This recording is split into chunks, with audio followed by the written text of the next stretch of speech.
पालकमंत्री म्हणून अजित पवार मनमानी कारभार करत असल्याचा आरोप भाजप आणि शिवसेनेच्या नेत्यांनी केला।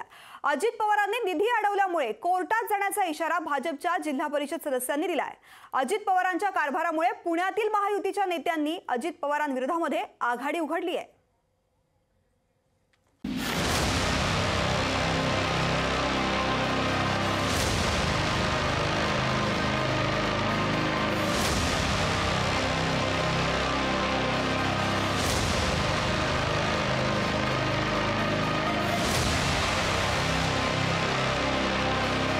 निधी आम्हाला मिळाला नाही तर आम्ही कोर्टात जाऊन आम्हाला निधी दिला गेलेला नाही, तिथं आम्हाला डावललं गेलं। पुण्याचे पालकमंत्री झाल्यानंतर अजित पवारांनी जिल्हा नियोजन समितीत मनमानी केल्याचा आरोप होऊ लागला। महायुतीचेच घटक पक्ष असलेल्या भाजप आणि शिवसेनेच्या सदस्यांनी अजित पवारांवर गंभीर आरोप केले।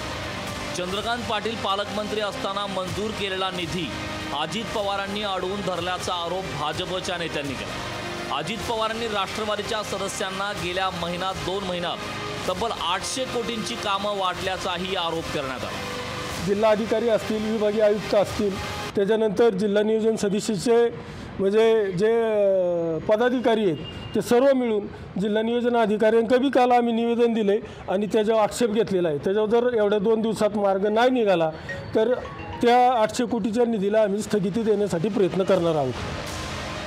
या संदर्भात डीपीडीसीच्या सदस्यांनी विभागीय आयुक्त आणि जिल्हाधिकाऱ्यांकडे अजित पवारांची तक्रार केली। तक्रार करणारे डीपीडीसी सदस्य आशा बुचके, विजय फुगे, आनंदा नंदे, वासुदेव काळे, कांचन अलंकार, शरद बुट्टे पाटील, प्रवीण काळभोर, पांडुरंग कचरे, अमोल पांगारे, जीवन कोंडे या सदस्यांचा समावेश आहे। विभागीय आयुक्त आणि जिल्हाधिकाऱ्यांनी दखल घेतली नाही तर कोर्टात जाण्याचा इशाराही देण्यात आला। 65 ते 70% निधी हा अजित पवार गटासाठी ठेवलेला आहे आणि 20% निधी हा दादांनी स्वतः त्यांच्याकडे ठेवून 10% निधी फक्त आमच्यासारख्या कार्यकर्त्यांना दिलेला आहे। जसे त्यांना स्वतःला पुणे जिल्ह्याच्या विकासाची काळजी आहे तशी आम्हाला सुद्धा काळजी आहे।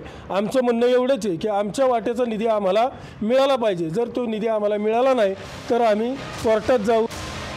भाजप सदस्यांनी अजित पवारांविरोधात आघाडी उघडली असताना अजित पवार असं करणार नाहीत अशी सारवासारव शिंदे गटाचे सदस्य करू लागले। आता त्यांची पहिली बैठक झाल्या असून 2-3 बैठक मागच्या वेळी ज्यावेळी पुण्याचे पालकमंत्री चंद्रकांत दादा पाटील होते त्यावेळेस सगळ्यांना चांगला निधी मिळाला होता।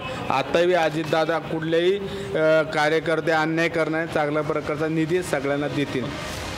अजित पवारांना भाजपनं सोबत घेतलं मात्र तळागाळातील भाजप कार्यकर्त्यांशी अजित पवारांना जुळून घेता आलं नाही। अजित पवार अद्याप महायुतीचे झालेच नाहीत असं भाजप कार्यकर्ते खासगीत बोलू लागले। ब्युरो रिपोर्ट, लोकशाही मराठी।